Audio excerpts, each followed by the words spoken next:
Hello friends, Jai Hind. This is Shweta. Welcome to my YouTube channel Gyankunj with Shweta में आपका स्वागत है। कैसे हो आप लोग? आशा करती हूँ कि आप लोग बहुत अच्छे होंगे, स्वस्थ होंगे। और अगर आप लोगों ने मेरा चैनल सब्सक्राइब नहीं किया होगा तो please like and subscribe my channel. तो फ्रेंड्स, आज के वीडियो में हम लोग सीडीपी से 50 क्वेश्चंस करेंगे और ये जितने भी क्वेश्चंस रहेंगे फ्रेंड वो प्रीवियस ईयर के क्वेश्चन पेपर है। वो टेट के एग्ज़ाम में आए हुए हैं और सीडीपी के सीटेट के एग्ज़ाम में भी आए हुए हैं। तो चलिए स्टार्ट करते हैं, ज़्यादा टाइम नहीं लेते हुए। क्वेश्चन नंबर फर्स्ट है कि बाल विकास का अर्थ है। ठीक है, बाल विकास का अर्थ क्या होता है, पहले हम लोग ऑप्शन पढ़ लेते हैं। ऑप्शन फर्स्ट है केवल शारीरिक वृद्धि। ऑप्शन बी है केवल मानसिक परिपक्वता। और ऑप्शन सी है संपूर्ण व्यक्तित्व का विकास। और ऑप्शन डी है केवल सामाजिक विकास। तो इसका राइट ऑप्शन क्या होगा?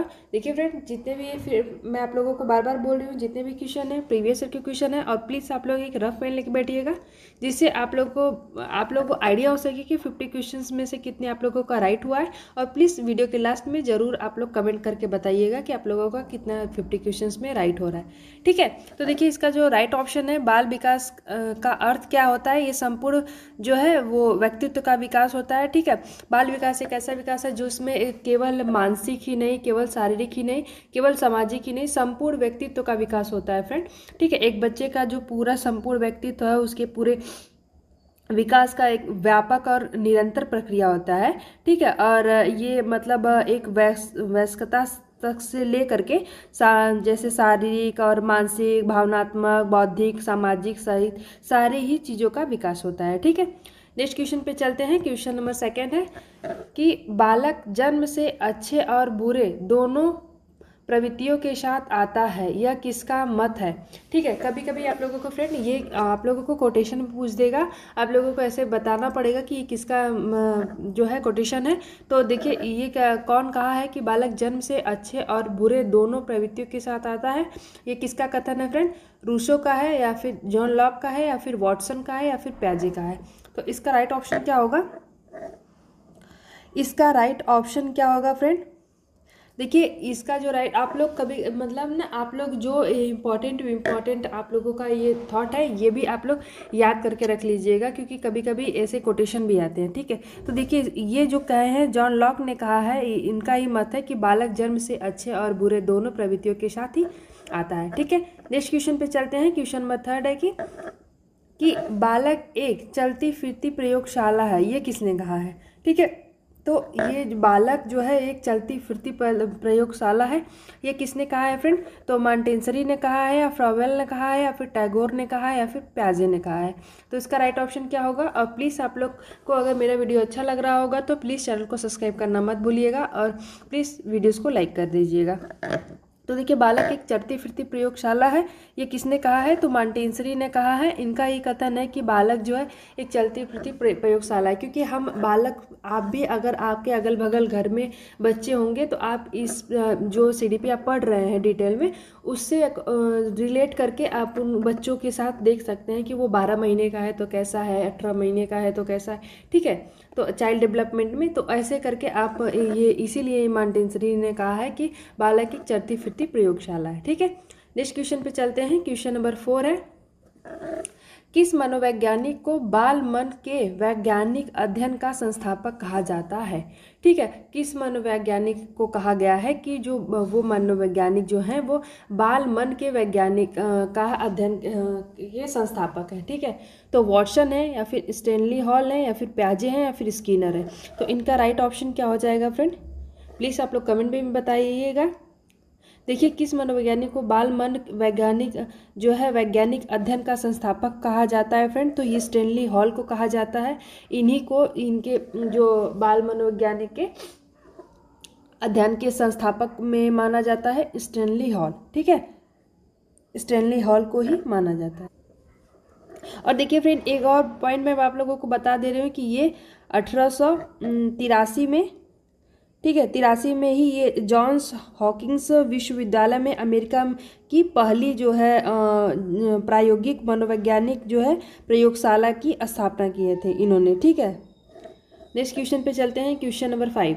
क्वेश्चन नंबर 5 है फ्रेंड कि बाल मनोविज्ञान का जो है मुख्य उद्देश्य क्या है? तो बाल मनोविज्ञान का मुख्य उद्देश्य क्या है फ्रेंड? ऑप्शन ए है बच्चों की रुचि विकसित करना, और ऑप्शन बी है शिक्षा का वैज्ञानिक आधार, ऑप्शन सी है बच्चों का सर्वांगीण विकास, और ऑप्शन डी है उपरोक्त सभी।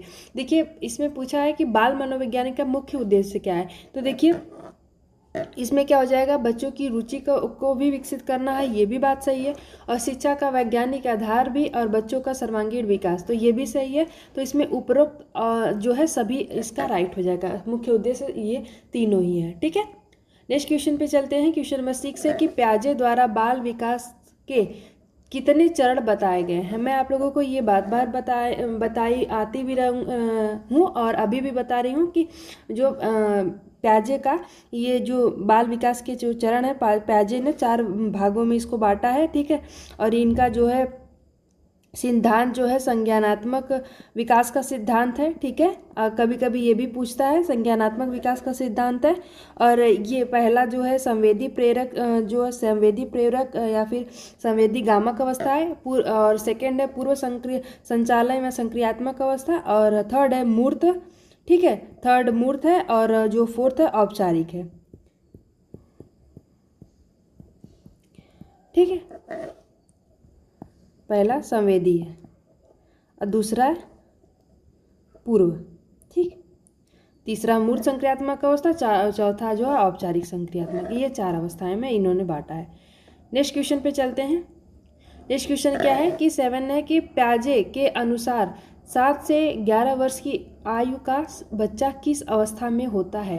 ठीक है, जो प्याजे के अनुसार इन्होंने जो 4 भागों में बांटा है जो है संज्ञानात्मक विकास का सिद्धांत में, इसमें आपको बताना है कि जो 7 से 11 वर्ष की अवस्था के जो बच्चे होते हैं वो किस जो है अवस्था में होते हैं। तो ऑप्शन ए है संवेदी गत्यात्मक अवस्था, या फिर ऑप्शन बी है पूर्व संक्रियात्मक अवस्था, या फिर ऑप्शन सी है ठोस संक्रियात्मक अवस्था, या फिर ऑप्शन डी है औपचारिक संक्रियात्मक अवस्था। देखिए ठोस संक्रियात्मक अवस्था का नाम भी मूर्त संक्रियात्मक अवस्था है। तो आप लोग इसको ऐसे मत सोचिएगा कि ये मैम ऐसे क्या बता रही हैं। ठीक है, इसका कई नाम है, और संवेदी गत्यात्मक अवस्था को हम संवेदी गामक अवस्था भी बोलते हैं। ठीक है, तो इन लोगों का 2-3 नाम है। और ये जो पूछा है 7 से वर्ष के, तो पहला जो है ये जो संवेदी गामक अवस्था होता है ये 0 से 2 तक वर्ष तक रहता है, और जो पूर्व संक्रियात्मक अवस्था रहता है 2 से 7 वर्ष तक रहता है, और जो ठोस संक्रियात्मक अवस्था 7 से 11 रहता है, और औपचारिक जो है वो जो है 11 से प्लस अवस्था रहता है। तो इसमें 7 से 11 वर्ष पूछा है, तो ऑप्शन सी इसका राइट हो जाएगा। ठीक, नेक्स्ट क्वेश्चन पे चलते हैं। नेक्स्ट क्वेश्चन है कि वस्तु अस्थायित्व का बोध किस अवस्था में होता है। ठीक है, जो बालक है वो वस्तु अस्थायित्व की जो भावना उसके अंदर आती है वो किस अवस्था में आता है फ्रेंड। तो ऑप्शन ए है संवेदी गत्यात्मक, और ऑप्शन बी है पूर्व संक्रियात्मक, और ऑप्शन सी है ठोस संक्रियात्मक, और ऑप्शन डी है औपचारिक संक्रियात्मक। तो इसका राइट ऑप्शन क्या हो जाएगा। देखिए इसका जो राइट ऑप्शन हो जाएगा फ्रेंड, ऑप्शन ए हो जाएगा। संवेदी गत्यात्मक अवस्था में जो है बच्चे के अंदर वस्तु अस्थायित्व की भावना आती है। ठीक है, वो जो है इस दौरान इसका जो है इस अवस्था में इसको वस्तु अस्थायित्व की जो भावना है वो विकसित होती है। और जो यह अवस्था होता है वो जन्म से लेकर के मैं आप लोगों को बताई कि 2 वर्ष तक की आयु तक चलता है। और इसमें जो बच्चा है वो अपना जो शिशु है वो अपने इंद्रियों, ठीक है, अपने इंद्रियों और शारीरिक गतिविधियों जैसे जो इंद्रियों, ठीक है, इंद्रियों और अपने शारीरिक गतिविधियों के माध्यम से दुनिया को समझता है। और अपनी वस्तु अस्थायित्व का अर्थ ये होता है कि यह समझता है कि क्या समझता है कि वस्तुएं जब तब भी अस्तित्व में ही रहती हैं। ठीक है, जब वे उसे दृष्टि या फिर स्पर्श करके या फिर उसके आंखों से ओझल हो जाते हैं। ठीक है, ऐसी चीज़ें। नेक्स्ट क्वेश्चन पे चलते हैं। क्वेश्चन नंबर 9 है कि बालक सक्रिय खोजकर्ता होता है, यह किसका सिद्धांत है। ठीक है, सक्रिय खोजकर्ता का मतलब होता है कि वो मतलब अपने से एक्टिव होकर चीज़ें को खोजे करे। तो यह किसका सिद्धांत है फ्रेंड, ब्रूनर का है या फिर प्याजे का है या फिर स्किनर का है या फिर कोहलबर्ग का है। तो इसका राइट ऑप्शन क्या हो जाएगा, बालक सक्रिय खोजकर्ता होता है। और यह किसका सिद्धांत है फ्रेंड, तो जो बालक सक्रिय खोज करता होता है, ये फ्रेंड प्याजे ने कहा है। प्याजे ने ही कहा है कि बालक जो है वो एक्टिव होता है, वो करके सीखता है, ठीक है, अपने अनुभवों से सीखते हैं। ऑप्शन बी इसका राइट हो जाएगा। नेक्स्ट क्वेश्चन है, क्वेश्चन नंबर 10 है फ्रेंड, प्रतिलोम्यता जो है की समझ बच्चे में कब आती है, ठीक है। रिवर्सबिलिटी की समझ कब आती है फ्रेंड? ऑप्शन ए है 2 से 7 वर्ष, और ऑप्शन बी है 7 से 11 वर्ष, और ऑप्शन सी है 11 से 14 वर्ष, और ऑप्शन डी है 16 वर्ष। तो जो रिवर्सिबिलिटी है वो फ्रेंड कब आती है? वो जो है वो 7 से 11 वर्ष तक आती है, रिवर्स जो बिलिटी आती है, ठीक है। नेक्स्ट क्वेश्चन पे चलते हैं। क्वेश्चन नंबर 11 है कि कोहलबर्ग ने नैतिक विकास के कितने चरण बताए हैं? तो कोहलबर्ग ने जो नैतिक विकास के कितने चरण बताए हैं? 2 बताए हैं, या फिर 3, या फिर 4, या फिर 6? इसका राइट ऑप्शन क्या हो जाएगा फ्रेंड? इसका राइट ऑप्शन क्या हो जाएगा? तो देखिए कोहलबर्ग ने नैतिक विकास के, देखिए ऐसे तो 3 चरण बताए हैं, ठीक है, ऐसे तो 3 चरण बताए हैं, लेकिन ये जो तीनों के जो है, जो फर्स्ट चरण है उसका 2 पार्ट है, सब सारे में 2-2 पार्ट है, इसीलिए इसको ऐसे देखा जाए तो ये 6 मतलब 6 हो जाते हैं, और नहीं तो ऐसे ये 3 भागों में इन जो है कोहलबर्ग ने डिवाइड किया है। और ये मैं आप लोगों को 3 भागों का नाम भी बता दे रही हूँ क्या क्या है। तो देखिए फर्स्ट जो है वो है पूर्व परंपरागत, ठीक है, पूर्व परंपरागत, और दूसरा है पारंपरिक, और जो तीसरा है उत्तर परंपरागत।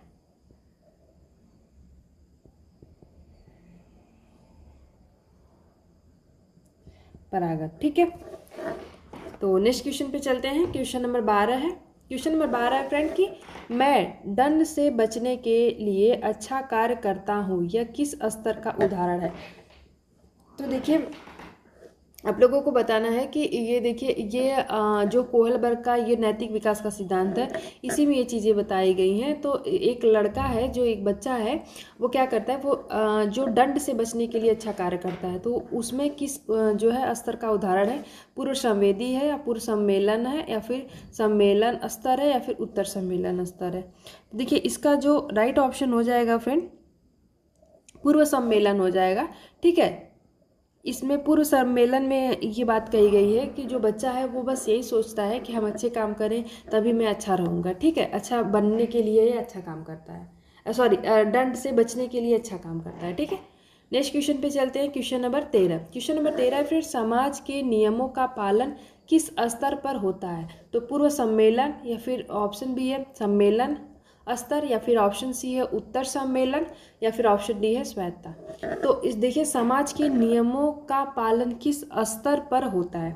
तो देखिए ये जो होता है वो सम्मेलन स्तर पर होता है, ठीक है। मैं आप लोगों को इससे पूरी एक थ्योरी क्लास लेके आऊँगी, इसके जो नैतिक विकास का जो सिद्धांत है इसमें, और इसमें आप लोगों को मैं डिटेल में बताऊँगी कि नहीं कैसे पूरी, एक बार मैं आप लोगों को बता दूँगी तो आप लोग कभी भूलेंगे ही नहीं, एकदम सिंपल वे में, ठीक है। तो मैं इससे रिलेटेड आप लोगों को वीडियो लेके आऊँगी, आप लोगों का उससे कॉन्सेप्ट जो है वो क्लियर हो जाएगा नैतिक विकास का। इससे क्वेश्चन पूछे भी जाते हैं और बहुत सारे क्वेश्चन आते हैं, ठीक है। ऑप्शन इसका बी राइट हो जाएगा। नेक्स्ट क्वेश्चन पे चलते हैं। नेक्स्ट क्वेश्चन है कि सामाजिक अनुबंधन की अवधारणा किस स्तर पर आती है? ठीक है, जो सामाजिक अनुबंधन की अवधारणा है वो किस स्तर पर आती है फ्रेंड? ऑप्शन ए है प्री कन्वेंशनल, और ऑप्शन बी है कन्वेंशनल, और ऑप्शन सी है पोस्ट कन्वेंशनल, और ऑप्शन डी है फॉर्मल। तो इसका राइट ऑप्शन क्या हो जाएगा? इसका राइट ऑप्शन क्या हो जाएगा? और प्लीज़ अगर आप लोगों को मेरा वीडियो अच्छा लग रहा होगा तो प्लीज़ चैनल को सब्सक्राइब करना मत भूलिएगा।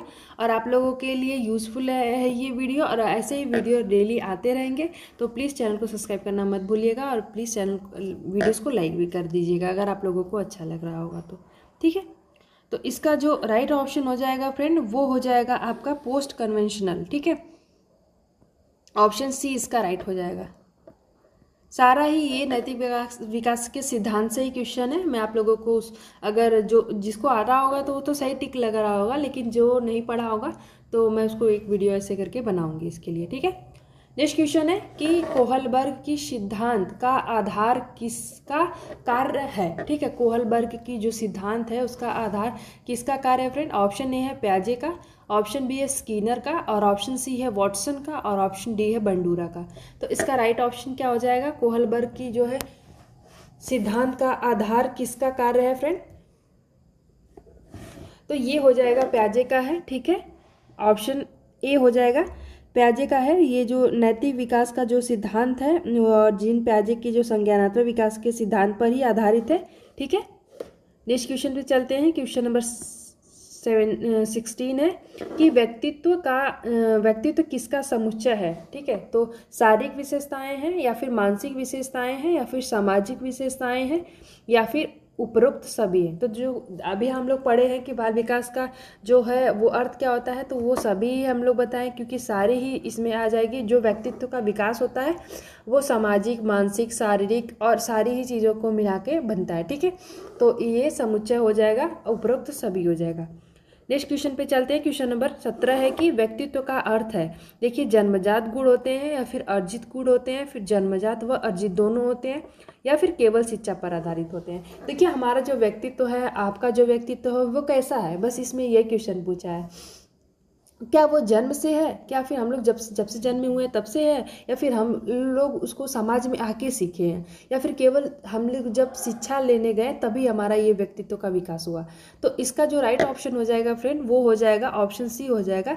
कुछ तो जन्मजात होते हैं और कुछ हम अर्जित करते हैं। ठीक है, कुछ हमारे जो वंशानुक्रम होते हैं, जो हमारे माता पिता के अंदर हैं, वो हमारे में अंदर गुण आते हैं, और कुछ जो हम अपने शिक्षा से और अपनी जो समाज में आके जो हम लोग जन्म लेते हैं उसके बाद जो सीखते हैं। ठीक है, तो ये दोनों हो जाएंगे। नेक्स्ट क्वेश्चन पे चलते हैं। नेक्स्ट क्वेश्चन है कि व्यक्तित्व का मनोविश्लेषणात्मक सिद्धांत किसने दिया है। ठीक है, तो जो व्यक्तित्व का मनोविश्लेषणात्मक सिद्धांत है फ्रेंड वो किसने दिया है।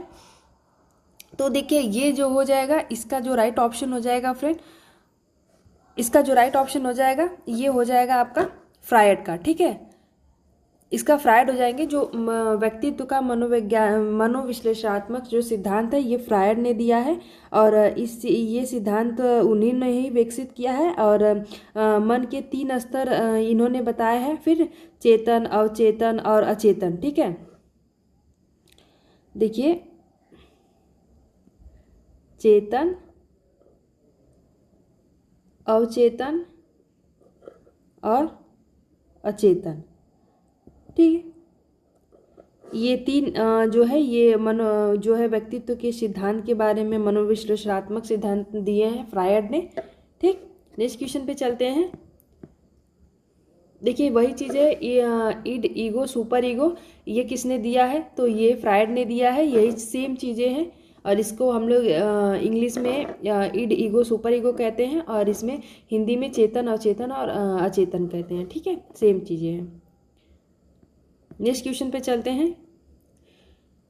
नेक्स्ट क्वेश्चन है प्रेक्षणीय अधिगम का सिद्धांत किसने दिया है। ठीक है, तो ऑप्शन ए है प्याजे, ऑप्शन बी है स्कीनर, और ऑप्शन सी है बेंडूरा, और ऑप्शन डी है कोहलबर्ग। तो इसका राइट ऑप्शन क्या होगा, इसका राइट ऑप्शन क्या होगा। देखिए, प्रेक्षणीय जो है अधिगम का सिद्धांत किसने दिया है फ्रेंड, ऑब्जर्वेशनल लर्निंग। ठीक है, तो ये जो सिद्धांत है फ्रेंड वो बेंडूरा ने दिया है। ठीक है, इन्होंने यही सिद्धांत प्रेक्षणीय अधिगम का सिद्धांत बेंडूरा ने ही दिया है, इनके द्वारा प्रतिपादित किया गया है।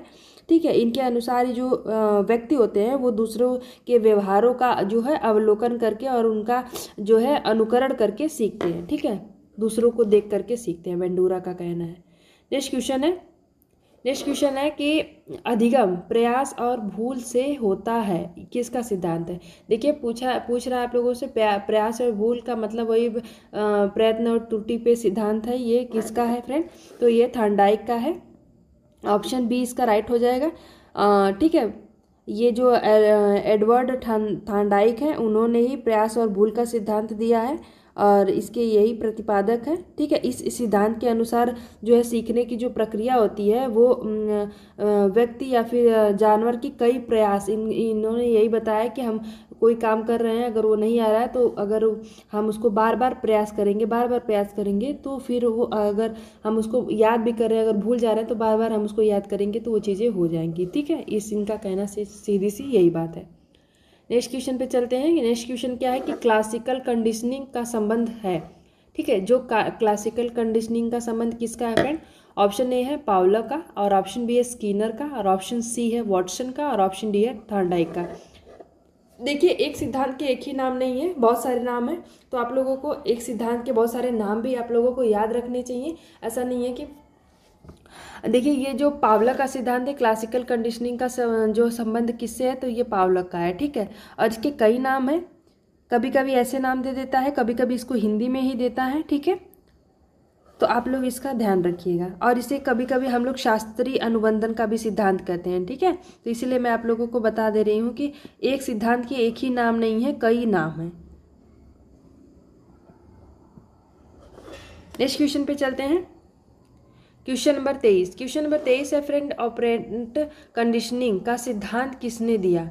ठीक है, तो पावलव ने दिया है, या फिर स्किनर ने दिया है, या फिर थॉर्नडाइक ने दिया है, या फिर प्याजे ने दिया है। तो इसका राइट ऑप्शन क्या हो जाएगा? तो इसका जो राइट ऑप्शन हो जाएगा फ्रेंड वो स्किनर हो जाएगा।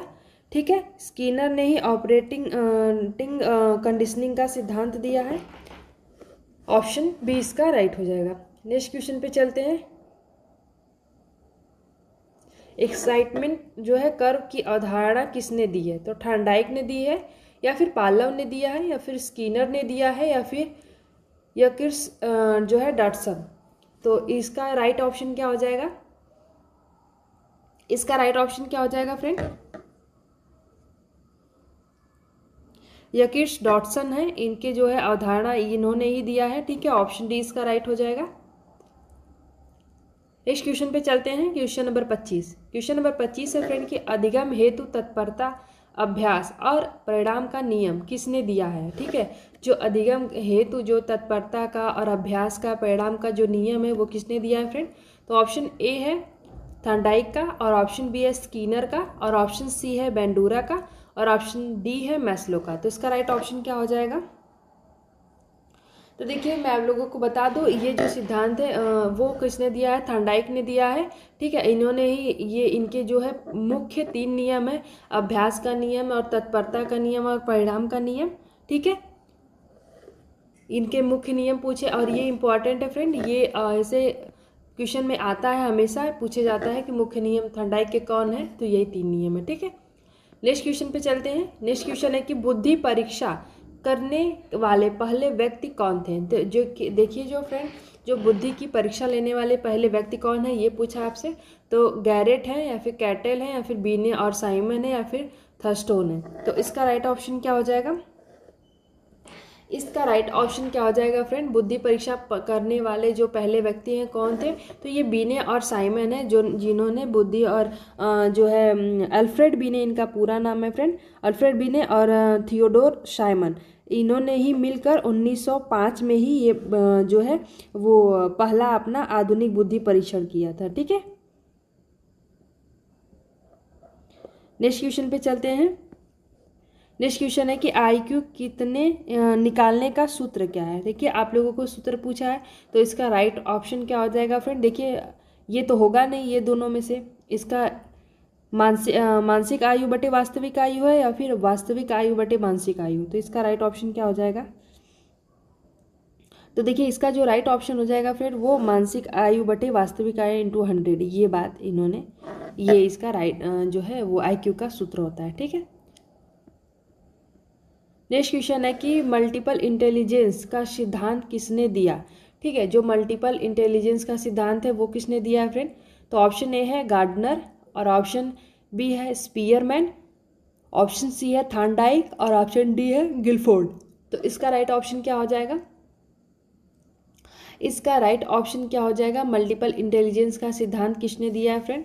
तो देखिए, मल्टीपल इंटेलिजेंस का जो सिद्धांत है फ्रेंड वो गार्डनर ने दिया है, हावर्ड गार्डनर ने ही जो है वो सिद्धांत जो बुद्धि का सिद्धांत है वो मल्टीपल बारे में बताया है कि बहुबुद्धि का सिद्धांत है, एक ही प्रकार की बुद्धि नहीं होती है। ठीक है,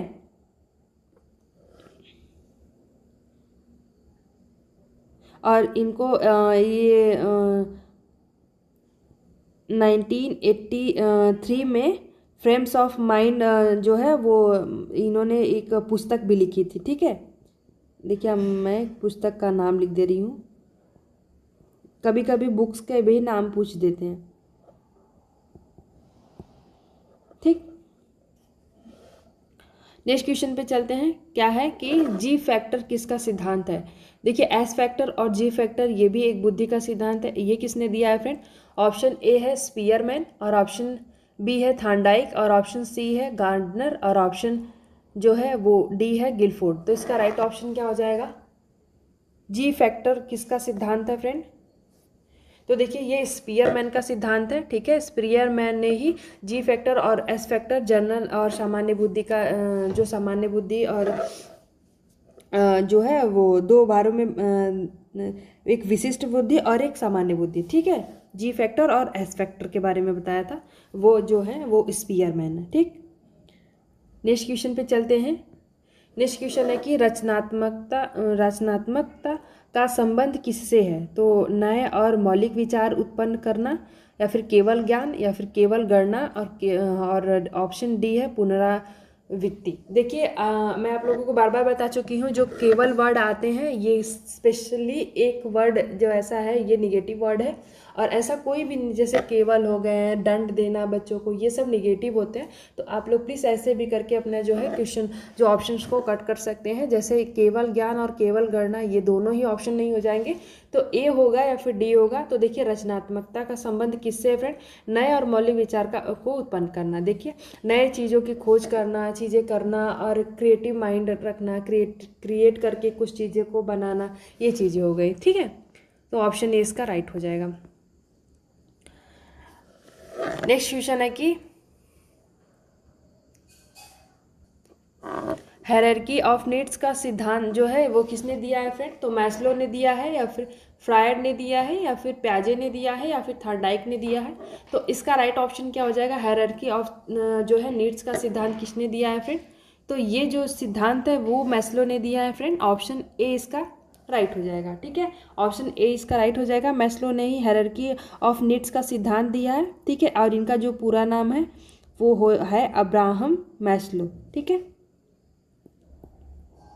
अब्राहम मैस्लो इनका पूरा नाम। ठीक है, और ये जो सिद्धांत है वो प्रेरणा का एक मनोवैज्ञानिक सिद्धांत है, ठीक है, जिसमें क्या होता है, आवश्यकताओं को एक पदानुक्रम में 5 जो है स्तरीय मॉडल के में व्यवस्थित किया गया है, और इन जो है आवश्यकताओं में शामिल है। ठीक है, जिसमें से है जो शारीरिक है, ठीक है, और सुरक्षा है, प्यार है, ठीक, और संबंधिता है, और सम्मान है। ठीक, और आत्मबोध है। ये जो 5 हैं ये मैस्लो के सिद्धांत है। और एक एक करके मैं आप लोगों को सारा ही जो सिद्धांत है जिसके बारे में सारा ही डिटेल वीडियो लाऊंगी फ्रेंड। तो आप लोग एक वीडियो में आप लोगों को बनाई हूँ, प्लीज़ आप लोग मेरे जो है वो प्लेलिस्ट जाके चेक करिए कि आप लोगों को मिल जाएगा। और धीरे धीरे मैं करके सारे ही जो है सिद्धांत के बारे में डिटेल वीडियो लाऊंगी, किसके कितने नाम है सब कुछ। ठीक है, तो नेक्स्ट क्वेश्चन पे चलते हैं।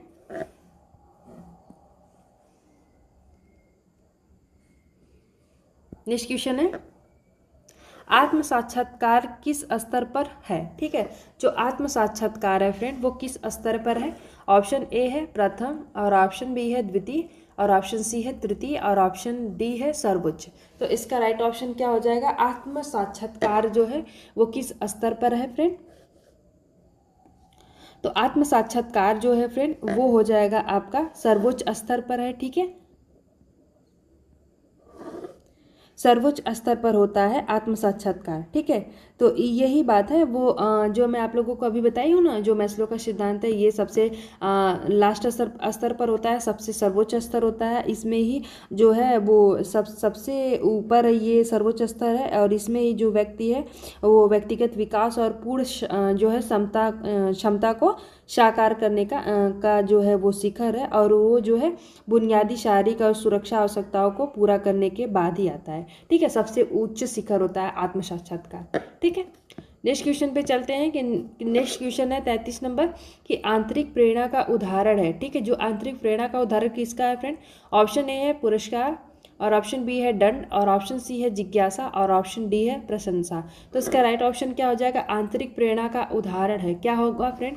पुरस्कार होगा, या फिर दंड होगा, या फिर जिज्ञासा होगा, या फिर प्रसन्नता होगा। तो इसका जो राइट ऑप्शन हो जाएगा फ्रेंड वो हो जाएगा जिज्ञासा। ठीक है, जो आंतरिक प्रेरणा होता है, अगर हमारे अंदर जिज्ञासा नहीं है किसी चीज़ को जानने के लिए, और ये अपने आप ही अनुभूत होती है, अपने आप ही ये उजागर होती है। ठीक है, ना ही इसको हम दंड दे के या फिर पुरस्कार दे के या फिर किसी की प्रशंसा करके आंतरिक प्रेरणा नहीं चीज़ें कर सकते हैं। ठीक है, ये एक आदमी में अपने अंदर आत्मा में ही आती है। ठीक है, नेक्स्ट क्वेश्चन है सफलता पाने की इच्छा किस प्रकार की प्रेरणा है? जो सफलता पाने की इच्छा होती है फ्रेंड वो किस प्रकार की प्रेरणा है फ्रेंड? आंतरिक प्रेरणा है, या फिर बाहरी प्रेरणा है, या फिर जैविक प्रेरणा है, या फिर सामाजिक प्रेरणा है? तो सफलता पाने की जो है इच्छा होती है वो किस प्रकार की प्रेरणा है फ्रेंड? आंतरिक प्रेरणा, बाहरी प्रेरणा, या फिर जैविक प्रेरणा, या फिर जो है सामाजिक प्रेरणा? तो इसका राइट ऑप्शन क्या हो जाएगा? ये आंतरिक प्रेरणा हो जाएगा फ्रेंड। जो सफलता हम लोग पाते हैं वो अपने जो है आंतरिक प्रेरणा से ही प्रेरित होकर पाते हैं, ना ही बाहरी होता है, ना ही जैविक होता है, ना ही सामाजिक होता है। जब तक हमारे अंदर, अगर आप तैयारी कर रहे हैं, गवर्नमेंट एग्जाम की तैयारी कर रहे हैं, और ये आपके अंदर जो है आंतरिक प्रेरणा है, ना ही कोई किसी को देख करके आप नहीं, अगर देख करके आप तैयारी कर भी रहे हैं ना तो वो ज़्यादा दिन तक नहीं चल पाएगी जब तक आपके आंतरिक प्रेरणा नहीं आपको मिल जाती है। अगर आपको आंतरिक प्रेरणा है अपने अंदर से तो वो सफलता पाने की जो इच्छा है वो आप सफल होके ही रहेंगे। ठीक है, नेक्स्ट क्वेश्चन पे चलते हैं कि बाल अपराध का प्रमुख कारण क्या है? ठीक है, जो बाल अपराध है इसका प्रमुख कारण क्या है फ्रेंड? ऑप्शन ए है गरीबी, या फिर गलत संगति, या फिर घर का वातावरण, या फिर ऑप्शन डी है उपरोक्त सभी। देखिए, एक बच्चा जब अपराध करता है तो इसका जो है वो क्या होता है कि ये किस कारण होता है? क्या वो गरीब है तब अपराध करता है, या फिर गलत संगति है तब अपराध करता है, या फिर घर का वातावरण कैसा है? ठीक है, अगर उसके माँ बाप जो हैं वो अपराधी हैं, या फिर वो गलत काम कर रहे हैं तो बच्चा भी गलत काम करेगा, ऐसा कोई पॉसिबल नहीं है। लेकिन इसमें क्या हो जाएगा, ये जो उपरोक्त सभी हो जाएगा, ये प्रमुख कारण है। ऐसे इन कारणों के वजह से बाल जो है अपराध हो सकते हैं। ठीक है, कभी कभी गरीबी में ही बच्चे चोरी करना सीख लेते हैं अगर उनको भूख लगा है तो। ठीक है, तो ये सब चीज़ें जो हैं वो जो है बाल अपराध का प्रमुख कारण होता है, उपरोक्त सभी इसका राइट ऑप्शन हो जाएगा। नेक्स्ट क्वेश्चन है कि समावेशी शिक्षा का मुख्य उद्देश्य है। जो समावेशी शिक्षा है उसका मुख्य उद्देश्य क्या है फ्रेंड? सभी बच्चों को शिक्षा देना, या फिर दिव्यांग और जो है सामान्य बच्चों को एक साथ पढ़ाना, या फिर गरीब बच्चों को शिक्षित करना, या फिर प्रतिभावान बच्चों को विशेष अवसर देना। देखिए, जो समावेशी जो शिक्षा होता है, मैं आप लोगों को बता दी हूँ, समावेशी शिक्षा का मुख्य उद्देश्य क्या है कि सभी को एक साथ पढ़ाना, चाहे वो दिव्यांग हो या सामान्य बच्चे हों। ठीक है, सभी को एक साथ पढ़ाना ही वो समावेशी शिक्षा कहलाता है। ठीक है, ऑप्शन इसका बी ऑप्शन राइट हो जाएगा। नेक्स्ट क्वेश्चन पे चलते हैं फ्रेंड। आप लोगों को मेरा वीडियो अगर अच्छा लग रहा होगा तो प्लीज़ चैनल को सब्सक्राइब करना मत भूलिएगा। ठीक है, ऐसे आप लोगों को नोटिफिकेशन मिलते रहेंगे मेरे वीडियो के। तो देखिए, ऑप्शन नेक्स्ट क्वेश्चन है कि सिर से पांव तक विकास किस प्रकार का है? ठीक है, जो सिर से हमारे पांव तक का विकास होता है वो उसको हम क्या कहते हैं फ्रेंड? ऑप्शन ए है समीपी दूरी क्रमिक विकास, या फिर सिरोपाद क्रमिक विकास, या फिर ऑप्शन सी है संतुलित विकास, या फिर ऑप्शन डी है क्षैतिज विकास। तो इसका राइट ऑप्शन क्या हो जाएगा? सिर से पांव तक विकास जो है वो किस प्रकार का है? जो सिर से पांव तक जो विकास है फ्रेंड वो किस प्रकार का विकास है? तो ये हो जाएगा सिरोपाद क्रमिक विकास। ठीक है, इससे हम कहते हैं सिरोपाद क्रमिक विकास।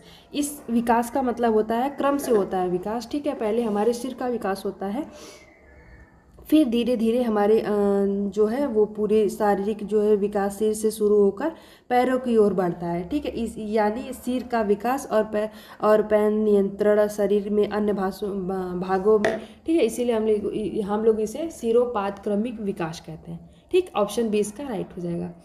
नेक्स्ट क्वेश्चन पे चलते हैं। नेक्स्ट क्वेश्चन है कि निकट से दूर की ओर विकास को क्या कहते हैं। ठीक है, जो निकट से दूर विकास होता है, देखिए एक तो सिर से पैर की ओर होता है, ठीक है, सिरोत्पाद क्रम विकास, और एक देखिए दूसरा होता है, दूसरा आप लोगों से पूछा है कि निकट से दूर की विकास। तो ऑप्शन ए है समीपी दूरी क्रम, या फिर शिरोपाद क्रम, या फिर क्षैतिज क्रम, या फिर समानांतर क्रम। तो देखिए ये तो होगा नहीं, क्योंकि हम लोग ये हो जाएगा सिर से पैर की ओर विकास जो होता है उसको कहा जाता है। तो ऑप्शन बी तो कट गया, आप ए, सी और डी में बताइएगा आप लोग। तो ये हो जाएगा समीपी दूरी क्रम विकास। ठीक है, ऑप्शन प्रॉक्सिमल जो है प्रॉक्सिमल डेंटल सी। ठीक है, ये क्या होता है, एक ये इसको हम लोग क्या बोलते हैं, ये जो शिशु का जो है वो जो शारीरिक विकास होता है वो केंद्र से बाहर की ओर होता है। ठीक है, वो क्या होता है, केंद्र से बाहर की ओर होता है। और जैसे हम लोग कह सकते हैं कि जब हमारे सिर और पैर का विकास ये सब चीज़ें होती है, ये सिर से पैर की ओर होता है। जैसे पहले तो हमारे और ये जो होता है निकट से दूर की विकास होती है। पहले हमारा हाथ पैर ये सब विकास होगा, फिर हमारी जो उंगलियां हैं इन पे हमारा कंट्रोल आएगा। ठीक है, तो ये हो जाएगा निकट से दूर की ओर विकास करना। ठीक, नेक्स्ट क्वेश्चन पे चलते हैं कि शिक्षा जीवन की तैयारी नहीं बल्कि स्वयं जीवन है, किसने कहा है। ठीक है, ये किसने कहा है फ्रेंड कि शिक्षा जीवन की तैयारी नहीं बल्कि स्वयं जीवन है। ये किसने कहा है फ्रेंड, तो टैगोर ने कहा है, या फिर प्याजे ने कहा है, या फिर जॉन डेवी ने कहा है, या फिर स्किनर ने कहा है। तो ये कथन कोटेशन किसका है, देखिए इस वीडियो में मैं आप लोगों को कोटेशन का जो है क्वेश्चन डाली हूँ, क्योंकि ये क्वेश्चन आए हुए हैं फ्रेंड। जो है आप लोग जो है पिछले 10 साल 15 साल के जो है टेट का आप उठा के देखिएगा प्रीवियस ईयर, तो उसमें क्वेश्चन पूछे गए हैं। तो इसका जो राइट ऑप्शन हो जाएगा जॉन डेवी का ये कथन है फ्रेंड कि उन्होंने यही बात कही है कि शिक्षा जीवन जीने की तैयारी ही नहीं बल्कि स्वयं जीवन है। ठीक है, ऑप्शन सी इसका राइट हो जाएगा। नेक्स्ट क्वेश्चन है एक्टिविटी बेस्ड लर्निंग किस दार्शनिक से जुड़ा है। ठीक है, जो क्रिएटिव लर्निंग होती है वो किससे जुड़ा है फ्रेंड, एक्टिविटी से, डल्टन या फिर फॉर्बल या फिर जॉन डीवी या फिर बेंडूरा, किसने कहा है फ्रेंड, किससे जुड़ा हुआ है ये। तो देखिए एक्टिविटी बेस्ड जो लर्निंग होता है फ्रेंड वो जॉन डीवी से जुड़ा हुआ है। ठीक है, ऑप्शन सी इसका राइट हो जाएगा। गतिविधि आधारित शिक्षा जो है ये जॉन डीवी से जुड़ा है, और जॉन डीवी का ही मानना है कि जो शिक्षा है और एक जो है सामाजिक प्रक्रिया है।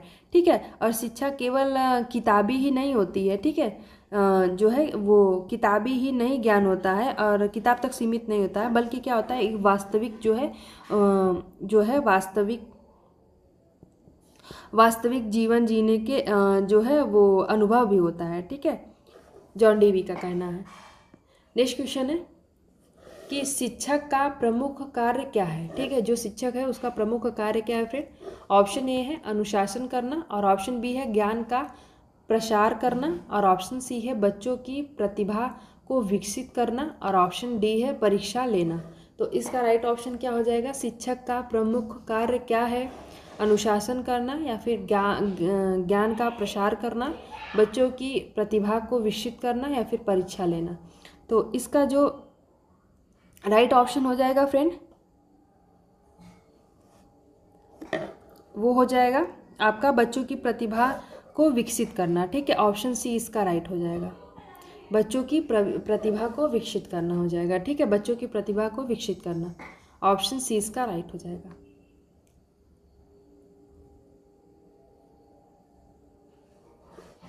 नेक्स्ट क्वेश्चन है कि बाल केंद्रित शिक्षा किसने दी। ठीक है, रूसो ने दी है, या फिर स्किनर ने दी है, या फिर फ्रॉबेल ने दिया है, या फिर प्याजे ने दिया है। तो बाल केंद्रित जो शिक्षा होती है फ्रेंड वो किसने दिया है, तो प्लीज़ आप लोग कमेंट बॉक्स में भी बताइए, और प्लीज़ आप लोग वीडियो के लास्ट में ज़रूर बताइएगा कि आप लोगों का ये 50 क्वेश्चन में से कितने क्वेश्चन राइट हो रहे हैं। ठीक है, तो ये जो बाल केंद्रित शिक्षा होती है फ्रेंड वो किसने दिया है, तो रूसो ने दिया है। ठीक है, ऑप्शन ए इसका राइट हो जाएगा।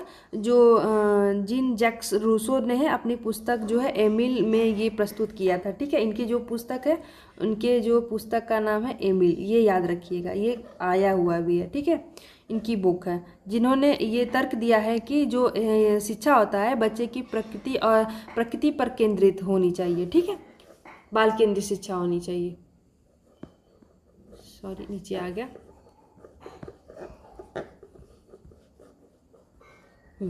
नेक्स्ट क्वेश्चन पे चलते हैं। क्वेश्चन नंबर 43 है कि सार्वभौमिक प्रारंभिक शिक्षा से क्या अभिप्राय है। ठीक है, जो सार्वभौमिक प्रारंभिक शिक्षा होती है उससे क्या अभिप्राय है। तो ऑप्शन ए है सभी को प्राथमिक स्तर पर शिक्षा मिले, और ऑप्शन बी है उच्च शिक्षा सबको मिले, या फिर ऑप्शन सी है केवल लड़कों की शिक्षा, ऑप्शन डी है केवल ग्रामीण बच्चों की शिक्षा। तो देखिए फ्रेंड, केवल ग्रामीण बच्चों की शिक्षा और केवल लड़कों की शिक्षा ऐसा बिल्कुल नहीं है। सभी बच्चों को प्राथमिक स्तर पर शिक्षा मिले, ठीक है, ये इसका राइट ऑप्शन हो जाएगा, ऑप्शन ए। ठीक, ऑप्शन ए इसका राइट ऑप्शन हो जाएगा। नेक्स्ट क्वेश्चन पे चलते हैं।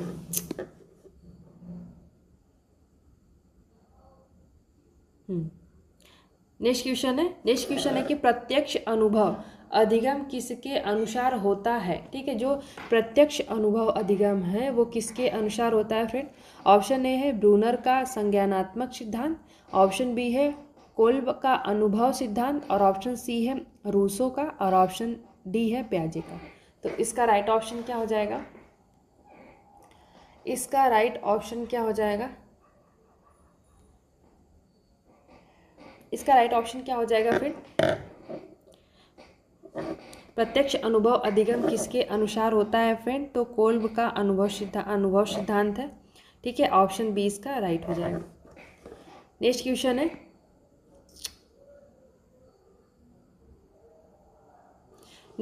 है कि लर्निंग बाय डूइंग का सिद्धांत किसका है। ठीक है, जो लर्निंग बाय डूइंग है उसका सिद्धांत किसका है फ्रेंड। टैगोर का है, या फिर महात्मा गांधी का है, या फिर जॉन डीवी का है, या फिर मॉन्टेसरी का है। तो इसका राइट ऑप्शन क्या हो जाएगा। लर्निंग बाय डूइंग का सिद्धांत किसका है फ्रेंड। लर्निंग बाय डूइंग का जो सिद्धांत है फ्रेंड वो जॉन डीवी का है। इन्होंने ही जो है वो करके सीखने पर जो है वो अपना सिद्धांत दिया है, लर्निंग बाय डूइंग। ठीक है, करके सीख, अपने अनुभव से, अपने जो है वो सक्रिय रूप से जो गतिविधि में भाग लेकर जो सीखते हैं। ठीक है, निष्क्रिय रूप से जो ज्ञान होता है उस पर जानकारी प्राप्त करने का इनका जो सिद्धांत वो नहीं है, सक्रिय रूप से। नेक्स्ट क्वेश्चन है कि बालक में भावनाओं का तीव्र विकास किस अवस्था में होता है। ठीक है, जो बालक का जो भावनाओं का जो विकास होता है, तीव्र विकास होता है, वो किस अवस्था में होता है फ्रेंड। ऑप्शन ए है बाल्यावस्था में, और ऑप्शन बी है किशोरावस्था में, और ऑप्शन सी है वयस्कावस्था में, और ऑप्शन डी है वृद्धावस्था में। तो बालक में जो भावनाओं का जो है तीव्र विकास होता है फ्रेंड वो किशोरावस्था में हो। उनकी जो भावनाएं होती हैं किशोरावस्था, देखिए ऐसे तो हमारा 12 से 20 साल तक 90 तक माना जाता है। ठीक है, तो ये होता है कि किशोरावस्था में जो हमारी भावनाएं हैं वो तीव्र गति से चलती है। ठीक है, इनमें जो है शारीरिक भावनात्मक ये दोनों ही महत्वपूर्ण रूपों से इनका वृद्धि होता है और बदलाव होते हैं। ठीक है, नेक्स्ट क्वेश्चन पे चलते हैं। नेक्स्ट क्वेश्चन है कि समाजीकरण का मुख्य साधन क्या है। तो ऑप्शन ए है खेल, परिवार, शिक्षा या जनसंचार माध्यम। तो देखिए समाजीकरण पूछा है, समाजीकरण का मुख्य साधन क्या है फ्रेंड पूछा है। तो समाजीकरण का सबसे प्रमुख और मुख्य साधन होता है परिवार। ठीक है, उसके बाद ही जो बच्चा है वो सबसे पहले अपने परिवार से ही समाजीकरण सीखता है। ठीक है, उसके बाद सेकंड में आता है उसका स्कूल, ठीक है, विद्यालय। तो नेक्स्ट क्वेश्चन पे चलते हैं। नेक्स्ट क्वेश्चन है कि भावनात्मक असंतुलन का परिणाम क्या होता है। तनाव होता है, अवसाद होता है, या फिर आक्रामकता होता है, या फिर उपरोक्त सभी। तो भावनात्मक असंतुलन का परिणाम क्या होता है।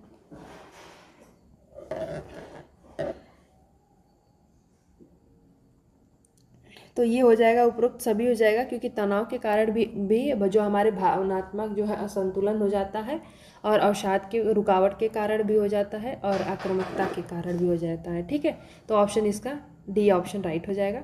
नेक्स्ट क्वेश्चन पे चलते हैं। सहपाठी समूह बच्चों के किस विकास में महत्वपूर्ण होते हैं। जो सहपाठी समूह होता है फ्रेंड वो बच्चों के किस विकास में महत्वपूर्ण होता है। ऑप्शन ए है संज्ञानात्मक, और ऑप्शन बी है सामाजिक, और ऑप्शन सी है नैतिक, और ऑप्शन डी है शारीरिक। तो इसका राइट ऑप्शन क्या हो जाएगा। सहपाठी समूह बच्चों के किस विकास में महत्वपूर्ण होते हैं फ्रेंड। तो ये सामाजिक जो होता है, ये समाज में ही बच्चों के जो है वो महत्वपूर्ण सबसे ज़्यादा होता है। सहपाठी समूह सामाजिक विकास में सबसे ज़्यादा होता है। 15 नंबर क्वेश्चन है जो कि इस वीडियो का लास्ट नंबर क्वेश्चन है, ठीक है, कि बाल केंद्रित शिक्षा का तात्पर्य क्या है। शिक्षक प्रधान होता है, या फिर ज्ञान प्रधान होता है, या फिर बालक की रुचि और आवश्यकताओं पर आधारित शिक्षा, या फिर कर आधारित शिक्षा। देखिए मैं आप लोगों को बार बता, जो बाल केंद्रित शिक्षा होता है वो बालक को सबसे ज़्यादा सर्वोपरि रखा जाता है। बालक को समझ में आ रहा है कि नहीं, कैसे समझ में आ रहा है, चाहे खेल करके चाहे जैसे करके, उसको उसके अकॉर्डिंग ही जो है वो शिक्षा दिया जाता है, ठीक है, ना कि ज्ञान प्रदान होता है, ना ही शिक्षक प्रदान होता है, ठीक है। तो ऑप्शन सी इसका राइट हो जाएगा फ्रेंड। और देखिए ये 50 नंबर क्वेश्चन आप लोगों के कंप्लीट हो गए। तो प्लीज़ आप लोग कमेंट बॉक्स में ज़रूर बताइएगा कि आप लोगों का 50 क्वेश्चन में से कितना क्वेश्चन राइट हुआ है, ठीक है। आई होप कि आप लोगों को मेरा वीडियो अच्छा लगा होगा। तो प्लीज़ चैनल को सब्सक्राइब करना मत भूलिएगा और वीडियोज़ को लाइक करना मत भूलिएगा, ठीक है। मिलते हैं नेक्स्ट प्रैक्टिस सेट के साथ और नेक्स्ट वीडियो के साथ। तब तक के लिए थैंक यू सो मच, और प्लीज़ टेक केयर, अपना ध्यान रखिए, स्टडी करते रहिए और ठीक है, हेल्दी रहिए। Thank you so much. जय हिंद फ्रेंड।